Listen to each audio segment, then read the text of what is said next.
Telugu YouTube ఛానల్లో మీ వ్యాపార ప్రకటనల కోసం 9154949554కి కాల్ చేయండి.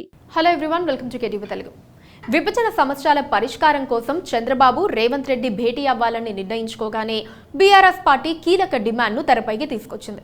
తెలంగాణ నుంచి గుంజుకున్న 7 మండలాలను ఏపీ తిరిగి ఇవ్వాలన్న అంశంపై మొదట చర్చించాలని, ఆ తర్వాతే ఇతర అంశాలపై మాట్లాడాలని హరీష్ రావు డిమాండ్ చేశారు. అయితే కాంగ్రెస్ పార్టీ మాత్రం 7 మండలాలు వద్దు, 5 గ్రామాలు చాలనే విధంగా చంద్రబాబు ముందు ప్రతిపాదనలు పెట్టడానికి సిద్ధమైంది. అసలు ఈ 7 మండలాలు 5 గ్రామాల కథేంటి? తెలుగు రాష్ట్రాల ముఖ్యమంత్రుల మధ్య ఉన్నత స్థాయి సమావేశానికి రంగం సిద్ధమైంది. విభజన సమస్యల పరిష్కారమే ఎజెండా. ఈ సమావేశం జరగడం మంచి పరిణామమే అని బీఆర్ఎస్ నేత హరీష్ రావు ప్రకటించారు. అయితే ఇక్కడ కీలక డిమాండ్ చేశారు. అదేంటంటే, విభజన సమయంలో ఏపీలో కలిపిన 7 మండలాల్ని మళ్లీ తెలంగాణలో కలిపేలా రేవంత్ డిమాండ్ చేయాలని ఆయన అంటున్నారు. అవన్నీ పోలవరం ముంపు మండలాలు. 2014లో మోదీ ప్రభుత్వం అధికారం చేపట్టిన తర్వాత ఈ మండలాలను ఏపీలో విలీనం చేశారు. అలా విలీనం చేయకపోతే పోలవరం నిర్మాణం సాధ్యం కాదని నిపుణులు చెప్పడంతో ఈ పని చేశారు.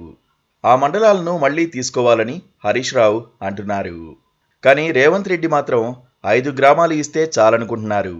ఎందుకంటే ఆ 5 మండలాల్ని తిరిగి తెలంగాణలో కలపడం పార్లమెంటు ద్వారానే జరుగుతుంది.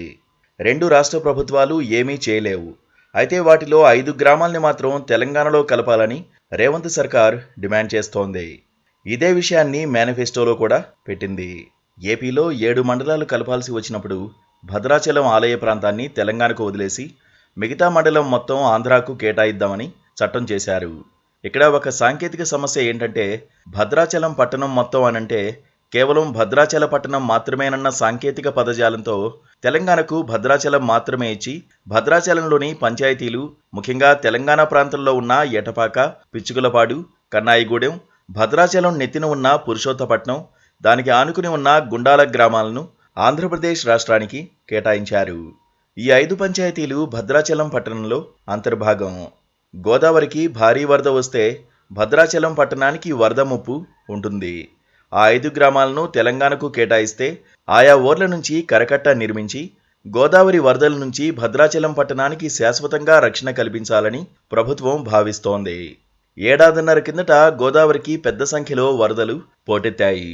భద్రాచలం పట్టణం ముంపునకు గురైంది. ఈ క్రమంలో 5 గ్రామాలను తెలంగాణకు ఇవ్వాలని అప్పటి ప్రభుత్వం ఏపీకి విజ్ఞప్తి చేసింది.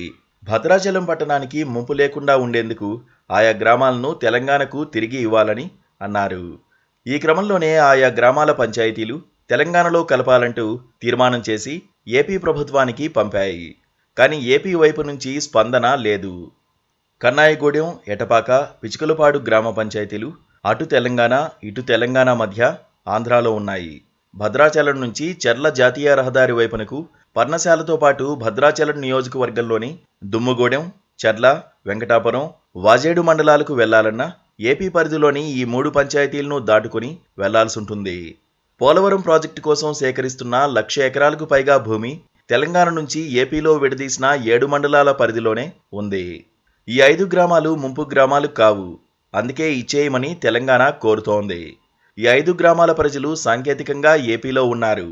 కానీ వీరి అవసరాలన్నీ తెలంగాణ ప్రభుత్వమే తీరుస్తోంది. 5 గ్రామాలు విద్య, వైద్యం, ఉపాధి పరంగా జిల్లా కేంద్రానికి దూరమయ్యాయి. ఈ 5 గ్రామాల్లోని విద్యార్థులు 10వ తరగతి చదువుకోవాలంటే సుమారు 30 కిలోమీటర్లు ప్రయాణం చేయాల్సి ఉంటుంది. ఆ గ్రామాల ప్రజలకు ప్రభుత్వ వైద్యం కావాలంటే మళ్లీ భద్రాచలం ప్రభుత్వ ఆసుపత్రే సేవలు అందిస్తోంది. ఈ గ్రామాలను ఏపీ ప్రభుత్వం తమ పరిధిలో ఉందన్న విషయాన్ని పెద్దగా పట్టించుకోవడం లేదు. అక్కడి ప్రజలు అటు తెలంగాణకు ఇటు ఏపీకి కాకుండా పోతున్నారు.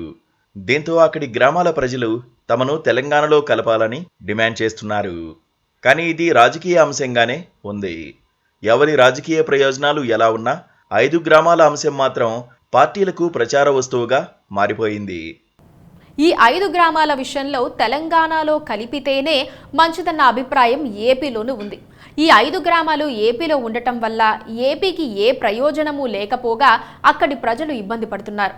చంద్రబాబు, రేవంత్ రెడ్డి మధ్య చర్చల్లో పరిష్కారానికి వస్తే భద్రాచలం ముంపు బారిన పడకుండా చర్యలు తీసుకోవడానికి అవకాశం ఏర్పడుతుంది.